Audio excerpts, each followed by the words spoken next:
Hey, this is Hriday Tripathi. Welcome to you on my YouTube channel Spardha the Competition. In previous video we have discussed about noun, and in this video we discuss what is the relation of noun to other part of speech, and I think something is remain, कुछ छूट गया था उसमें, अब उस पर हम बात करेंगे। इससे पहले वीडियो शुरू करने से पहले मैं आपको ये बता दूं कि टीजीटी, पीजीटी और एलटी ग्रेड के जो विज्ञापन है वो आने वाला है। 10-12 दिन में आपके विज्ञापन आ जाएगा, तो आप लोग ज़्यादा से ज़्यादा अपनी पढ़ाई पर लग जाएं। और सुनने में आया है कि विज्ञापन काफ़ी बड़ी मात्रा में आने वाला है, लगभग 12,000 या 13,000 वैकेंसी एलटी में आने वाली हैं।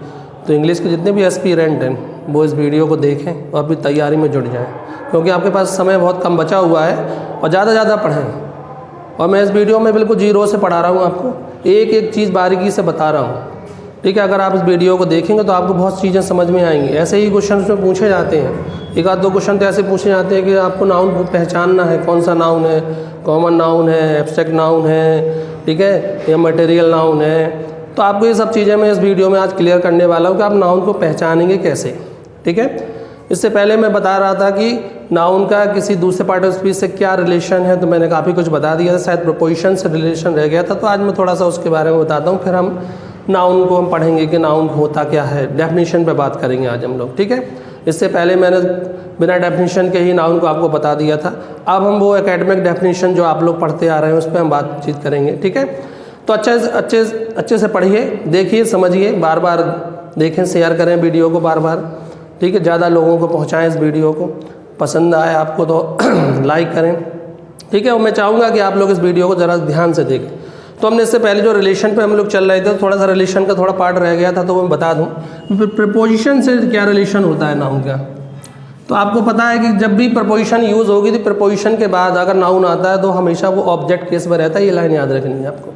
कौन सी लाइन याद रखनी है कि प्रपोजिशन के बाद अगर नाउन आता है तो वो किस केस में होता है, ऑब्जेक्ट केस में होता है।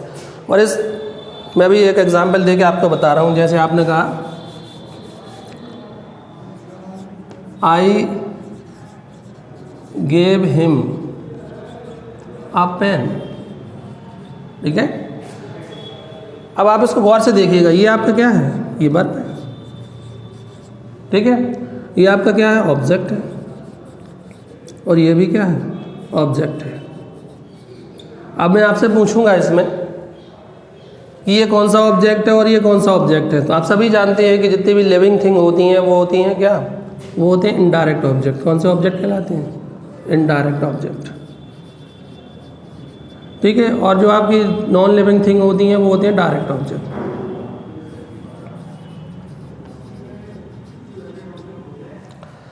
अब इसी पे आपको एक क्वेश्चन बनता है, बहुत अच्छा सा क्वेश्चन बनता है कि अगर एक क्वेश्चन कभी कभी घुमा के ऐसे भी दे देता है, ऐसे लिख के, I gave him a pen, ठीक है, टू हिम। तो याद रखना कि अगर डायरेक्ट ऑब्जेक्ट इनडायरेक्ट ऑब्जेक्ट से पहले यूज़ हो तो बीच में हमें प्रपोजिशन टू का यूज़ करना पड़ता है, ठीक है। तो यहाँ पर आपने देखा कि टू के बाद जो भी ये प्रपोजिशन हुई, और प्रपोजिशन के बाद जो कुछ भी आता है वो किस केस में आता है, ऑब्जेक्ट केस में आता है। तो यही मुझे बताना था कि अगर कोई प्रपोजिशन दी गई है, ठीक है, तो प्रपोजिशन के बाद जो आपका सब्जेक्ट आए, सॉरी, जो वर्ड आएगा वो किस केस में होगा, ऑब्जेक्ट केस में होगा। तो इसमें निकल के ये आया कि प्रपोजिशन के बाद हमेशा ऑब्जेक्ट केस का यूज़ होता है। आपने देखा होगा, आपने एक सेंटेंस बहुत पढ़े होंगे, लेट हिम गो। तो लेट के बाद भी क्या आता है, हमेशा ऑब्जेक्ट आता है। तो आपको याद रखना है कि प्रपोजिशन के बाद हमेशा ऑब्जेक्ट केस का यूज़ होता है। पॉइंट आप पेन और कॉपी उठा लीजिए और इसको नोट कर लीजिए कि प्रपोजिशन के बाद हमेशा ऑब्जेक्ट केस का यूज़ होता है। ये तो मैंने आपको बता दिया, आपको समझ में आ गया होगा। अब जैसे क्वेश्चन आएगा तो आप कहेंगे सर कैसे होगा, तो देखो मैं कुछ क्वेश्चन लिख के आपको एग्जाम्पल दे के बता रहा हूँ।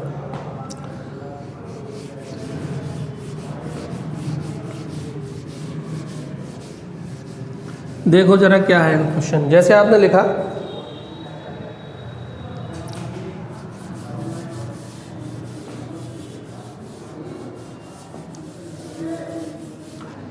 जैसे आपने लिखा कि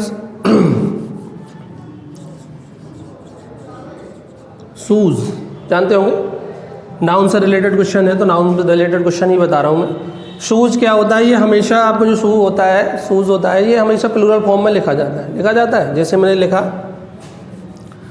शूज़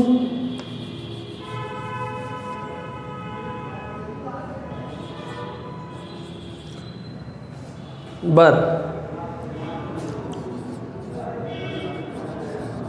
बॉट बाय राम। ठीक है, यहाँ पर देखा कि शूज़ क्या है, प्लूरल है, तो वर्ब क्या लगा दी, प्लूरल लगा दी। ठीक है, अब गौर से देखिएगा, यहाँ प्लूरल वर्ब, प्लूरल सब्जेक्ट था तो प्लूरल वर्ब आई। अब मैंने इसी में एक वर्ड लगा दिया, a pair of shoes, a pair of shoes. ठीक है, अब हाँ आप क्या लगाएंगे, बर लगाएंगे क्या, बर लगाएंगे, बताइए बर आएगा कि नहीं आएगा। आप देखो, पहले इसको लिख लेते हैं ऐसे ही गलत पहले, फिर मैं सही करके बता रहा हूँ कैसे क्या होगा। देखना इसको मैं कैसे करता हूँ। अभी मैंने जस्ट बताया कि प्रीपोजिशन के बाद कौन सा केस आता है, ऑब्जेक्ट केस आता है। कौन सा आता है, ऑब्जेक्ट आता है। तो आपको भाई पता है कि जो वर्ब आती है वो किसके अकॉर्डिंग आती है, सब्जेक्ट के अकॉर्डिंग आती है, ऑब्जेक्ट के अकॉर्डिंग नहीं आती। इस पॉइंट को भी नोट कर लो कि प्रीपोजिशन के बाद तो ऑब्जेक्ट आता है, और जो वर्ब आती है वो किसके अकॉर्डिंग आती है, सब्जेक्ट के अकॉर्डिंग आती है। तो ऑफ के पहले जो लिखा हुआ है, ये क्या लिखा हुआ है, पेयर, ये क्या है, सिंगुलर है। तो वर्ब कैसी आएगी इधर, सिंगुलर आएगी। तो ये वर्ब यहाँ पर क्या होगा, गलत होगा, और इसकी जगह पर सही क्या होगा, वॉज। ऐसे भी आप इस क्वेश्चन को कर सकते हैं। तो अगर आपको रिलेशन पता है कि प्रपोजिशन के बाद हमेशा ऑब्जेक्ट केस आता है, तो इस टाइप के क्वेश्चन में आप ये भी सही है। और फिर आपने देखा कि सर यहाँ भी शूज लिखा हुआ था, हम बर क्यों नहीं लगा रहे, तो मैंने बता दिया कि प्रपोजिशन के बाद, क्योंकि यहाँ पर जो शूज है वो किसके बाद दिया गया है, प्रपोजिशन के बाद दिया गया है। जब प्रपोजिशन के बाद में दिया गया तो ये किसके रूप में यूज़ हो रहा है, ऑब्जेक्ट के रूप में यूज़ हो रहा है, यहाँ पर सब्जेक्ट के रूप में यूज़ नहीं हो रहा है। तो यहाँ पर वर्ब जो आएगी वो किसके अकॉर्डिंग आएगी, पेयर के अकॉर्डिंग आएगी। इसलिए यहाँ पर क्या होगी, सिंगुलर आएगी, और वो क्या होगी, वाज, वो सही होगी। समझ में आ गया होगा। चलो अब हम लोग नाउन की बात करते हैं, डेफिनेशन की बात करते हैं। तो नाउन में हम लोग पढ़ रहे थे अभी तक, पिछले वीडियो में मैंने रिलेशन बताया। अब नाउन की डेफिनेशन की बात करेंगे हम।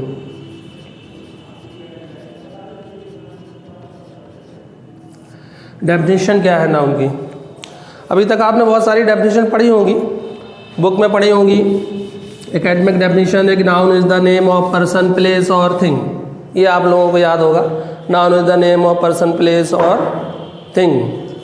ठीक है, अब मैं आपको बहुत छोटी सी डेफिनेशन बता रहा हूँ, उससे आपको हर चीज़ में केवल एक वर्ड बोलूँगा और उसी से पूरा नाउन पढ़ा दूँगा आपको, एक ही वर्ड में। ठीक है, एक ही वर्ड में मैं नाउन पूरा पढ़ाऊँगा आज आपको। मैं एक वर्ड लिख रहा हूँ, नेम। नेम आप जानते होंगे, नाम। ठीक, नेम का मतलब क्या होगा, नाम। ठीक है, अब मैं अपनी डेफिनेशन आपको बता रहा हूँ कि किसी भी चीज़ के नाम को हम क्या कहते हैं, नाउन कहते हैं। किसी भी चीज़ के नाम को हम क्या कहेंगे, नाम को हम क्या कहेंगे, नाउन कहेंगे। समझ में आ रहा होगा। देखो कैसे, या एक शब्द हम कहें, naming word is called noun, naming word is called noun. तो नाउन की डेफिनेशन आपको क्लियर हो गई होगी। जितने भी नेमिंग वर्ड होते हैं वो क्या कहलाते हैं, नाउन कहलाते हैं। Naming word is called noun. ठीक है, अब देखो कैसे आप कहेंगे, सर कैसे।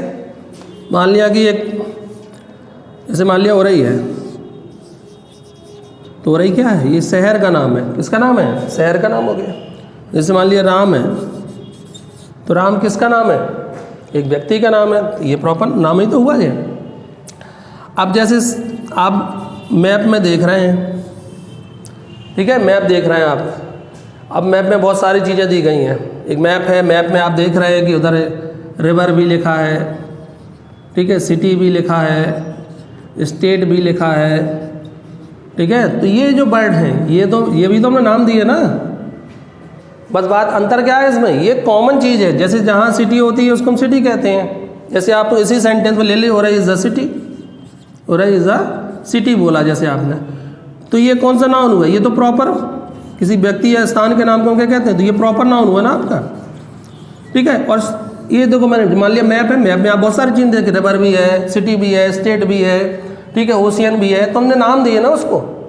तो बस मेरी बात सही हो गई ना कि हर एक चीज़ जिसको हम नाम दें वो क्या है, नाउन है। बात समझ में आ गई। जैसे पेड़ है, ट्री ले लीजिए कोई, अब आपने मैंगो ट्री कह दिया तो ये भी तो नाउन हो गया।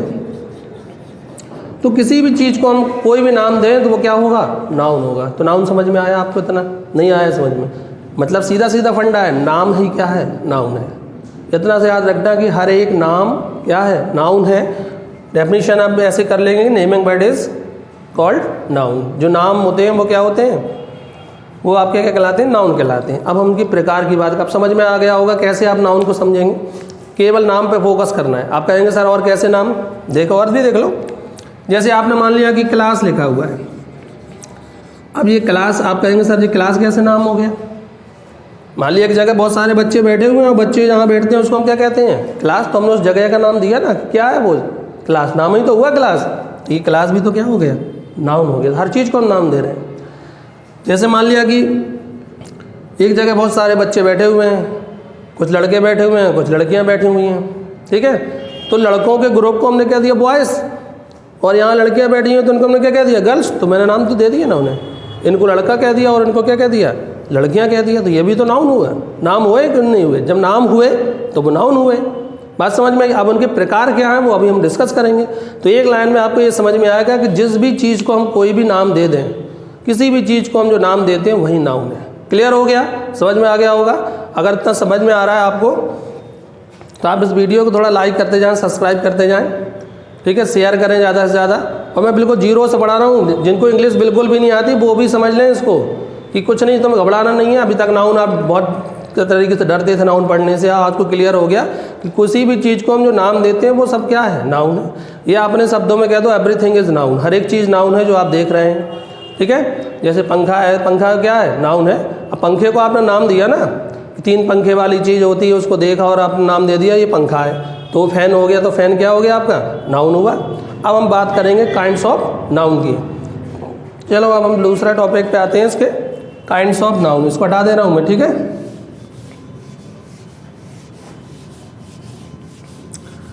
और बिल्कुल जुड़ जाइए पढ़ाई में, क्योंकि वैकेंसी आने वाली है 10-15 दिन में, सभी चीज़ बिल्कुल क्लियर वैकेंसी आने वाली है।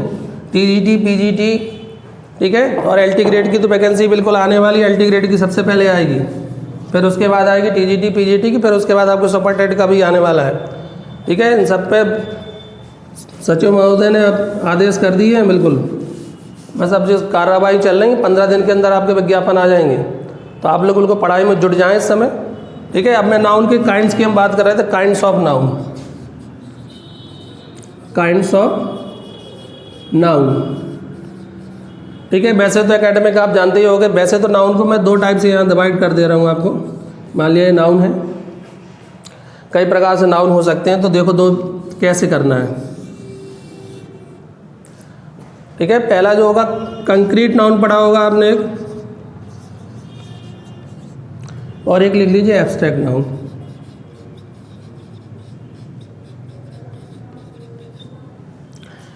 ठीक है।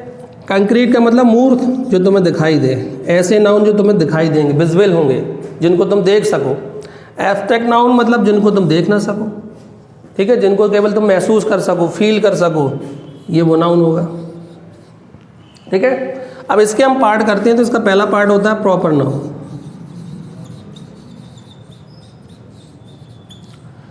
इसका दूसरा जो पार्ट होगा वो क्या कहलाता है आपका, कॉमन नाउन।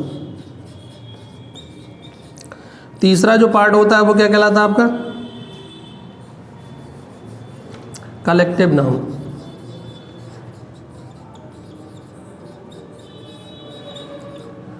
ठीक है। चौथा जो पार्ट है वो क्या कहलाएगा, मटेरियल नाउन।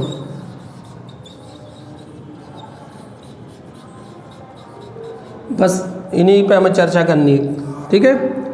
तो पहले हम यहाँ देख लेते हैं साइड। पहला नाम क्या है आपका, पहला जो नाउन है, नाम है, बस नाउन और मतलब नाम है। प्रॉपर नाउन, प्रॉपर नाउन क्या होता है आप जानते हैं कि किसी व्यक्ति के नाम को, जगह के नाम को, स्थान के नाम को हम क्या कहते हैं, प्रॉपर नाउन कहते हैं। तो इसमें आपको याद रखना है कि प्रॉपर नाउन समझने में कुछ नहीं, केवल नाम जो होता है वो ही क्या होता है, प्रॉपर नाउन होता है। ठीक है, पार्टिकुलर नेम हो। जैसे मान लिया कि आपने कहा कि there are 2 boys in the class. ठीक है, आपने बोला कि क्लास में 2 बच्चे हैं। अब 2 बच्चे कौन हैं आपको नहीं मालूम, तो मैंने उन्हें नाम दे दिए, there are 2 boys in the class. फिर हमने आगे लिखा राम एंड श्याम। तो बॉयज को मैंने नाम दिया क्या, राम एंड श्याम। बोथ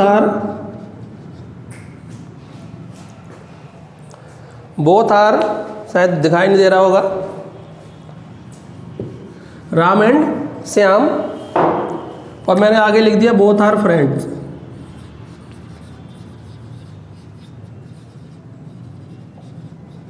दोनों क्या हैं, मित्र हैं।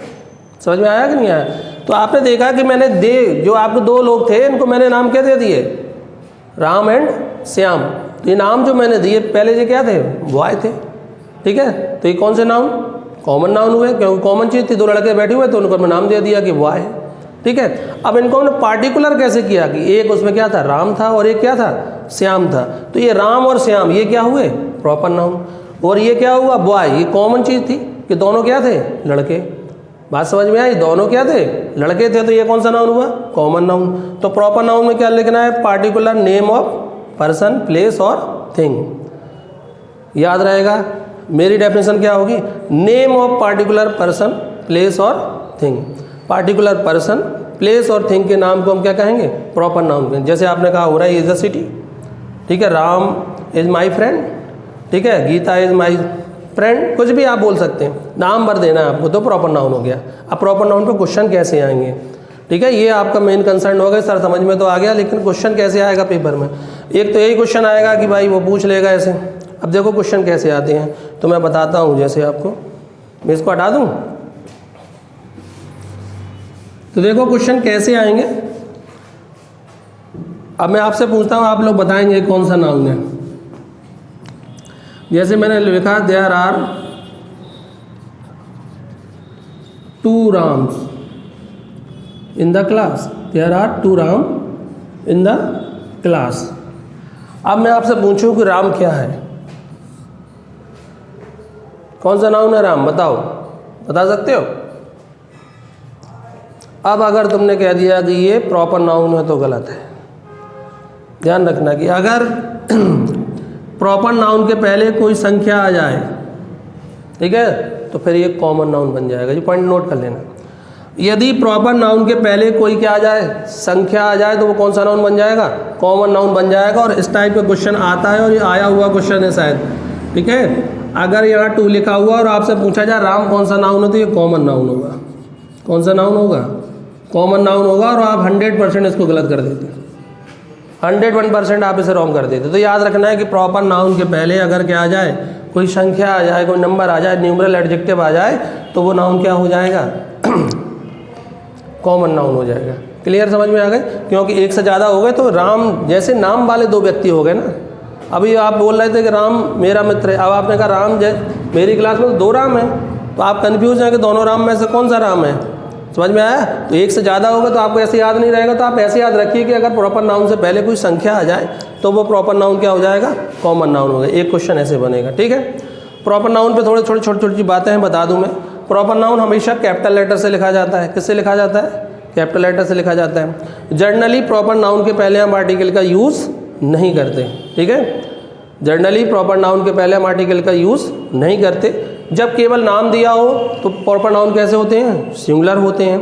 ठीक है, और जब ये कॉमन नाउन के रूप में यूज़ होने लगेगा तब ये प्लूरल भी हो सकते हैं। बात समझ में आ गई, नहीं आई? ठीक है, समझ रहे हो कि नहीं समझ रहे हो? अब इसमें याद रखना है कि जनरली मैंने बोला कि इसके पहले आर्टिकल का यूज़ नहीं होता, लेकिन कुछ कंडीशन है जिस कंडीशन में क्या होता है, प्रॉपर नाउन के पहले भी आर्टिकल का यूज़ हो जाता है। अगर आप चाहो तो मैं वो बता दूँ अभी यहीं पर। वैसे मैं सोच रहा था उस आर्टिकल के सेशन में ही बताऊँ, लेकिन मैं आपको यहाँ पर इसको बता दे रहा हूँ। जैसे ऐसे लिखा हुआ है, आई नीड, जैसे आपने बोला आई नीड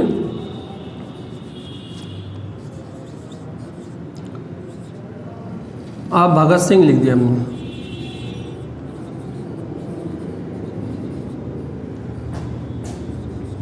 टुडे, ठीक है, आज हमें एक भगत सिंह की ज़रूरत है, ध्यान रखना। अब आप कहेंगे सर ये भगत सिंह के पहले आपने अभी बोला था कि आर्टिकल का यूज़ नहीं होता प्रॉपर नाउन के पहले, तो यहाँ पर ये भगत सिंह जो आया है, भगत सिंह थोड़ी आ जाएंगे इसमें। भगत सिंह जैसे क्वालिटी वाले व्यक्ति की ज़रूरत है। समझ में आया? नहीं आया? उस कंडीशन में इसके पहले ए और एन का यूज़ करते हैं जब हम क्या करें कि हमें इसको एक क्वालिटी के रूप में, जब प्रॉपर नाउन किसके रूप में वर्क करने लगे, क्वालिटी के रूप में वर्क करने लगे, तो हम प्रॉपर नाउन के पहले हम एक आर्टिकल का यूज़ कर सकते हैं, ए और एन का। ठीक है, तो मतलब भगत सिंह की ज़रूरत नहीं है, बल्कि भगत सिंह जैसे गुण वाले व्यक्ति की हमें ज़रूरत है। समझ में आया कि नहीं आया? तो उस कंडीशन में हम प्रॉपर नाउन के पहले ए और एन का यूज़ कर सकते हैं। समझ में आ रहा होगा? समझ में आ रहा हो तो आप लोग ज़रा लाइक करते जाइए, शेयर भी करिए वीडियो को, ज़्यादा से ज़्यादा शेयर करेंगे। वैकेंसी भी आपकी नहीं आ रही है, सुपर टेट में इसी टाइप के क्वेश्चन पूछे जाएंगे। सुपर टेट में भी वैकेंसी आने वाली है। सुपर टेट आपका बिल्कुल विज्ञापन आने ही वाला है, ये समझ लीजिए, चुनाव होंगे तुरंत विज्ञापन आ जाएगा, फिर आप तैयारी नहीं कर पाएंगे। तो अभी आप अभी से जुड़ जाइए और ज़्यादा से ज़्यादा पढ़िए। ठीक है, LT ग्रेड में भी अभी वैकेंसी आने वाली, 10 ही दिन में आपका विज्ञापन आ जाएगा लगभग। ठीक है, सचिव ने यहाँ से आदेश कर दिए और उसमें अध्याचन मांगे गए और 10 दिन के अंदर आपका विज्ञापन आ जाएगा। TGT PGT में भी आ रहा, तो TGT PGT में भी ये ग्रामर, बिल्कुल आपको सबसे ज़्यादा क्वेश्चन तो ग्रामर से ही पूछे जाएंगे। लिटरेचर तो सभी किसी भी किताब को उठा के आप पढ़ लेंगे, लेकिन ग्रामर जो कठिन पोर्शन होता है वो आपको सीखना पड़ता है। अगर आप बिल्कुल भी ग्रामर से दूर हैं, नहीं सीख पा रहे हैं, तो आप इस चैनल को देखें, मैं जीरो से बिल्कुल बता रहा हूँ कैसे कैसे यूज़ करना है। तो ये कंडीशन मैंने ये बताई कि जब प्रॉपर नाउन क्वालिटी के रूप में वर्क करने लगता है तो हम उसके पहले ए और एन का यूज़ कर सकते हैं। दूसरी कंडीशन है कि अगर हम प्रॉपर नाउन से परिचित ना हो, फैमिलियर ना हो। ठीक है, ऐसी कंडीशन, जैसे मान लिया आपके घर पे कोई आया, उसने नॉक किया, ठीक है, उसने पूछा, आपने जब दरवाज़ा खोला तो आप क्या पूछते हैं उससे? यही तो पूछते हैं, बताइए किससे मिलना है? तो वो कहते हैं जाओ पापा से कहो एक शर्मा जी आए या वर्मा जी आए। तो आप जाके यही बोलते हैं अंदर जाके, पापा एक शर्मा जी आए, क्योंकि आप शर्मा जी को जानते नहीं हैं। ठीक है, तो आप क्या बोलते हैं? तो इसका मतलब क्या हुआ कि जब आप प्रॉपर नाउन से फैमिलियर ना हो, परिचित ना हो, उस कंडीशन में भी हम प्रॉपर नाउन के पहले ए और एन का यूज़ कर सकते हैं। या मान लिया आप रोड पर जा रहे हैं, एक्सीडेंट हो जाए, कोई एक्सपायर हो जाए और आप कहें क्या हो गया? आपने कहा अरे एक शर्मा जी एक्सपायर हो गए रास्ते में। अब शर्मा जी से आप फैमिलियर नहीं थे तो आपने यही तो बोला, या शर्मा जी एक्सपायर्ड। तो शर्मा जी के पहले क्या लगा देंगे हम? ए और एन लगा देंगे। दो कंडीशन समझ में आ गई। तीसरी एक और कंडीशन होती है कि अगर, वैसे मैं कंडीशन तो अलग चीज़ है कि जब कोई प्रॉपर नाउन कॉमन नाउन की तरह वर्क करता है तो हम प्रॉपर नाउन के पहले दा लगा देते हैं। ये रूल होता है, ये आपको याद रहे ना रहे, भूल जाए तो आप एक ध्यान रखना, इसमें भी एक तुक्का मैं आपको बता दे रहा हूँ, ये हमेशा आपके लिए काम करेगा। मान लिया कि कोई भी प्रॉपर नाउन दिया हो, प्रॉपर नाउन के बाद ऑफ दिया हो, क्या दिया हो? ऑफ दिया हो, तो उस प्रॉपर नाउन के पहले अगर आप दा लगा देंगे तो वो प्रॉपर नाउन कॉमन नाउन बन जाता है। ठीक है, क्योंकि वो भी क्वालिटी को डिस्क्राइब करने लगता है। जैसे आपने देखा होगा, जी एग्जाम्पल नहीं है तो आप सुन लीजिए। जैसे आपने बोला Rahul Gandhi is the Rajiv Gandhi of his age. तो यहाँ पे देखिए राजीव गांधी लिखा हुआ है, इसके बाद क्या आया? ऑफ आया, तो इसके पहले मैंने क्या लगा दिया? दा। तो अगला रूल ये हो गया कि अगर प्रॉपर नाउन के बाद क्या हो? ऑफ दिया हो, क्या दिया हो? ऑफ दिया हो, तो उसके पहले हम किसका यूज़ करेंगे? दा का यूज़ करेंगे। ठीक है, रूल ये है, अगर कॉपी पेन उठा के लिख लो कि जब कोई प्रॉपर नाउन एक कॉमन नाउन की तरह यूज़ होता है तो उसके पहले हम किसका यूज़ कर देते हैं? दा का यूज़ कर देते हैं। ठीक, बात समझ में आ गई? नहीं आई? तो ये प्रॉपर नाउन इतने तरीके से क्वेश्चन पूछे जा सकते हैं प्रॉपर नाउन में। समझ में आ गया होगा? ठीक है, तो अब चलो हम अगली की ओर बढ़ते हैं। अगर तुम्हें इसमें स्क्रीनशॉट लेना हो तो ले लो। ठीक है, तो आज हम प्रॉपर नाउन के बारे में काफ़ी कुछ सीख चुके हैं। ठीक है, अब हम चाहते हैं कि आप ज़्यादा से ज़्यादा इस वीडियो को देखें, बार बार रोक के देखें। मैं ज़्यादा इस विजिट से नहीं पढ़ा रहा हूँ, मैं एक एक करके 20 वीडियो बनाऊंगा मैं नाउन पे, आप टेंशन मत लीजिए। बस रोज़ रोज़ धीरे धीरे थोड़ा थोड़ा आप सीखते जाइए। ठीक है, और वीडियो को बार बार देखिए, रुक रुक के देखिए। नहीं आ रहा समझ में तो एक बार देखो, 2 बार देखो, 3 बार देखो, उसको ज़्यादा शेयर करो। ठीक है, वीडियो को जितना शेयर करेंगे तो आपके जो और लोग भी हैं जो इसका फ़ायदा नहीं ले पा रहे हैं उनको भी फ़ायदा मिलेगा। एग्ज़ाम सब आने वाले हैं, बहुत सारी वैकेंसी आने वाली है। टीजीटी, पीजीटी, एलटी ग्रेड की तो पेपर होने ही होने हैं, और सुपर टेट भी आ रहा है, सुपर टेट में भी इंग्लिश आती है। बैंक, एसएससी में भी अभी वैकेंसी आने वाली है, और वो आपका एनडीए एग्ज़ाम वाले स्टूडेंट भी जितने भी, अगर उन्हें इंग्लिश नहीं आती है तो इस वीडियो को जरूर देखें। वो जीरो से मैं बता रहा हूँ बिल्कुल, और कल हम इसमें और डिस्कस करेंगे आगे, ठीक है। और मैं इसी के साथ अपनी क्लास को यहीं ख़त्म करता हूँ, ठीक है। Thank you.